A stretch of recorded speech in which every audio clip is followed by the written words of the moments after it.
Cette petite chienne marchait depuis des jours, faible, sale, épuisée, mais malgré la faim, malgré la fatigue, elle refusait d'abandonner, car elle n'était pas seule. Quelque part, cachée dans un coin froid et sombre, ses petits l'attendaient. Quand les sauveteurs l'ont finalement suivie, ils ont compris pourquoi elle continuait d'avancer.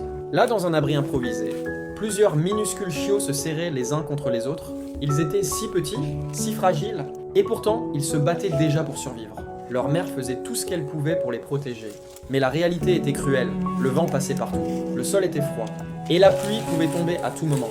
Les sauveteurs ont alors pris une décision. Ils allaient construire quelque chose, pas juste un abri, une vraie maison. Alors, dès le premier jour, ils ont commencé à travailler, des planches de bois ont été coupées, assemblées une à une, fixées solidement pour créer une structure solide. Chaque clou, chaque morceau de bois était posé avec une seule idée en tête, offrir un endroit sûr à cette petite famille. Pendant ce temps, les chiots recevaient les premiers soins. Certains étaient encore trop faibles pour se nourrir seuls.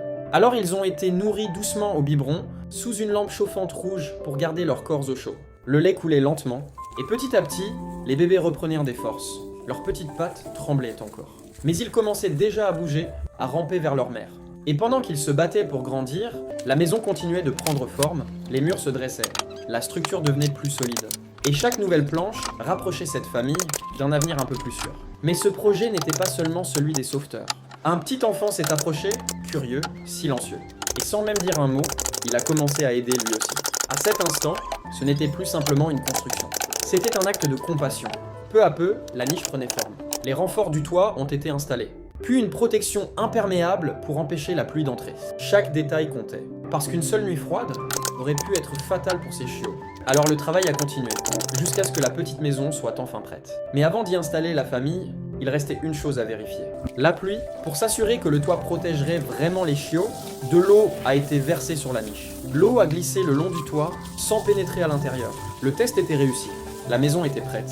Et bientôt, cette petite famille allait enfin connaître quelque chose qu'elle n'avait jamais eu jusque-là. Un véritable foyer. Une fois la structure terminée, les sauveteurs ont commencé à préparer l'intérieur. Car une maison, ce n'est pas seulement des murs et un toit. C'est aussi un endroit où l'on peut se sentir en sécurité. Une couverture douce a été déposée au fond de la niche, épaisse, chaude, parfaite pour garder les chiots à l'abri du froid. Puis une protection en tissu a été installée à l'entrée. Une sorte de rideau, simple mais essentiel. Il empêcherait le vent de s'engouffrer à l'intérieur et garderait la chaleur autour des petits. Chaque détail avait été pensé pour eux. Pendant ce temps, les chiots continuaient de grandir. Leurs yeux commençaient à s'ouvrir doucement. Leurs petites pattes devenaient plus fortes. Ils n'étaient plus simplement en train de survivre. Ils commençaient à vivre. Mais le moment le plus important arrivait. Les sauveteurs ont doucement pris le panier contenant les chiots et l'ont approché de la nouvelle maison. À l'intérieur, la couverture rouge attendait déjà. Un par un, les petits ont été déposés dans la niche. Ils ont immédiatement commencé à ramper sur la couverture, cherchant la chaleur familière de leur mère. Et quelques secondes plus tard, la maman chien s'est approchée. Fatiguée, encore méfiante, mais attirée par l'odeur de ses bébés. Elle a regardé l'intérieur de la niche, puis elle est entrée lentement. Et à cet instant, quelque chose de très simple s'est produit. Les chiots ont couru vers elle, leur petite queue remuait, leur museau cherchait de sa chaleur. Et très vite, ils ont commencé à téter. Dans cette petite maison de bois, sur une simple couverture rouge, une famille venait de se retrouver. La maman s'est finalement allongée, entourée de ses bébés. Pour la première fois depuis longtemps, elle pouvait se reposer. Il n'y avait plus de pluie. Plus de vent, plus de froid, juste un abri et ses petits près d'elle. Les chiots, eux, ne savaient rien de tout ce qui avait été fait pour eux. Ils savaient seulement une chose, ils étaient au chaud, ils étaient nourris et ils étaient en sécurité.